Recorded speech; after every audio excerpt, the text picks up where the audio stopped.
Pozdravljeni. Je varnostni avtomobil Aston Martina res tako počasen kot želva? Vprašanje, na katerega bomo skušali odgovoriti danes.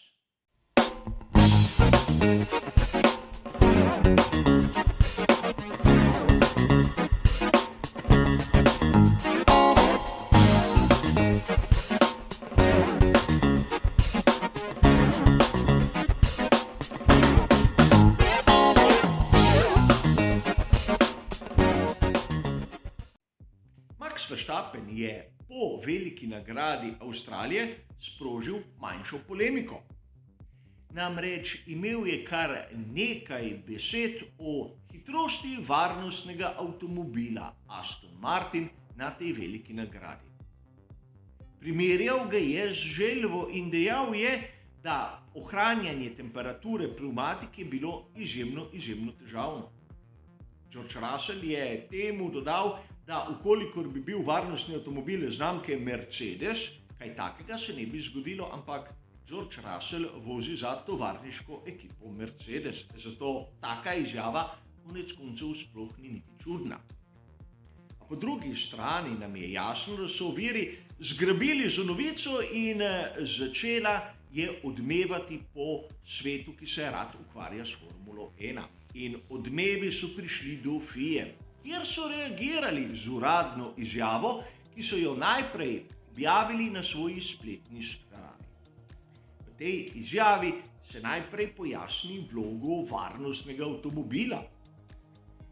In čeprav kakšen voznik in mnogi navdušenci ne verjamejo, je vloga varnostnega avtomobila ta, da zagotovi varnost udeležencev v dirki za svetovno prvenstvo Formule 1 in varnostnih delavcev ter seveda na progi. Nekaj, kar bi bilo mogoče sklepati tudi z imena, moram dodati, namreč varnostni avtomobil ima tako ime z nekim razlogom. Hitrost, ki jo doseže varnostni avtomobil, je seveda sekundarnega pomena. In tu velja dodati, da FIA je odločno reagirala v tem primeru. Vprašanje ostaja.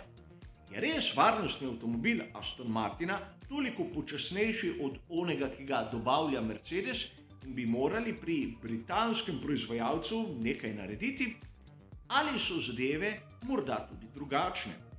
In s tem vprašanjem so se ukvarjali kar nekateri avtorji. Primerjali so obe izpeljanki ter ugotovili, da Mercedes je hitrejši.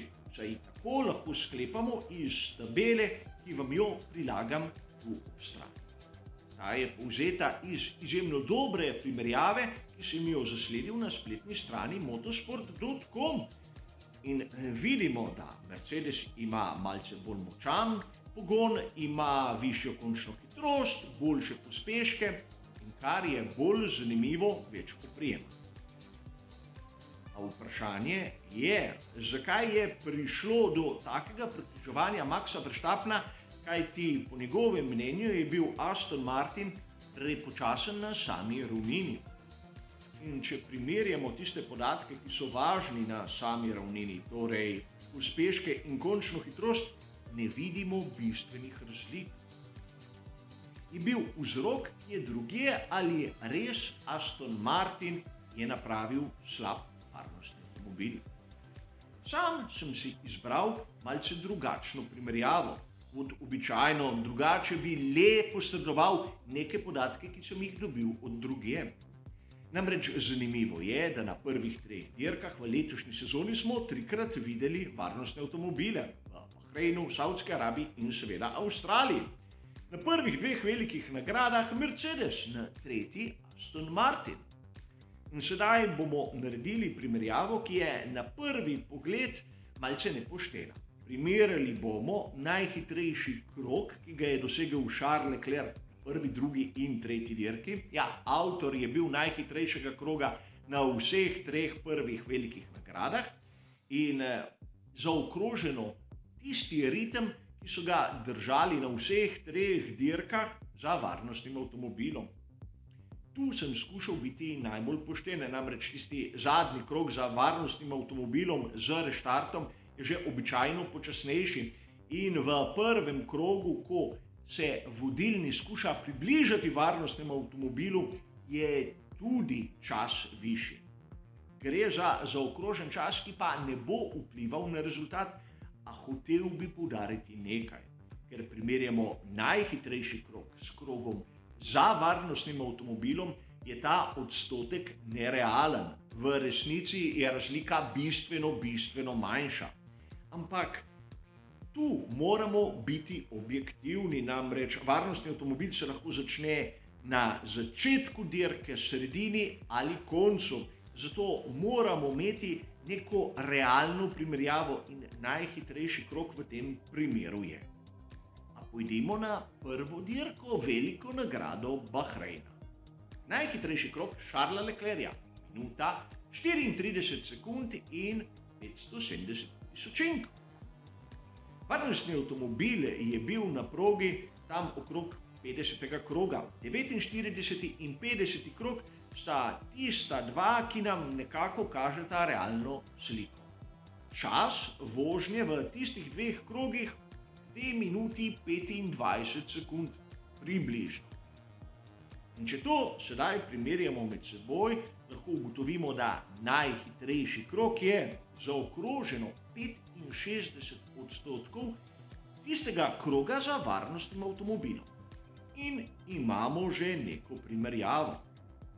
Sedaj je treba pogledati na drugi veliki nagradi, kaj se je zgodilo in ali številke kažejo podobno sliko. In seveda, tu lahko kaj hitro ugotovimo, da je bil varnostni avtomobil na progi bistveno prej, 18., 19., 20. krog. A vseeno, 2 minuti in 35 sekund je nekje v povprečju tisti čas, ki so ga vozniki porabili za vožnjo za varnostnim avtomobilom. Najhitrejši krog Charlesa Leclerca, minuta 31 in 634 tisočink. Torej, če malce preračunamo, bomo takoj ugotovili, da najhitrejši krog pomeni 59% časa tistega kroga za varnostnim avtomobilom. In če sedaj potegnemo malce črto pod prvo in drugo veliko nagrado, 65 ali 59%. Številka, ki nam bo nekako kazala, kaj lahko pričakujemo od tistega, kar se je zgodilo na veliki nagradi Avstralije. Na prvi pogled bomo ugotovili, da so mnogi analitiki imeli prav. Namreč pri tistem drugem obdobju varnostnega avtomobila smo lahko videli, da je čas na krog bil približno 2 minuti in 30 sekund. Govorim o obdobju okrog 24. kroga, ko se je ustavil Sebastian Vettel. Najhitrejši krog na dirki Charlesa Leclerca, minuta 20 sekund in 260 tisočink. Ker je zopet malček irealno, kajti Charles Leclerc je bistveno odskočil od konkurence, ampak nič zato. Ukolikor primerjamo čas na krog 2 minut in 30 sekund s tistim, kar je bil najhitrejši krog, dobimo, da je razmerje zaokroženo 54%. Torej, 11% razlike med tistim, kar smo videli v Avstraliji in tistim, kar smo videli v Bahreinu. In tu mislim, da ni dvoma, da je bil Aston Martin počasen. A treba je biti natančen, namreč v Avstraliji smo imeli 2 obdobji varnostnega avtomobila. Ne smemo pozabiti na ono prvo, ko so bili rezervoarji še polni. In v bistvu je iz proge šel takrat Carlos Sainz mlajši. Govorimo o obdobju okrog 10. kroga. Po vsem tistem, kar sem povedal do sedaj, bi lahko sklepali, da je bil čas na krog primerljiv oziroma še počasnejši. V resnici so bili hitrejši. Približno govorimo o ritmu 2 minut in 15 sekund.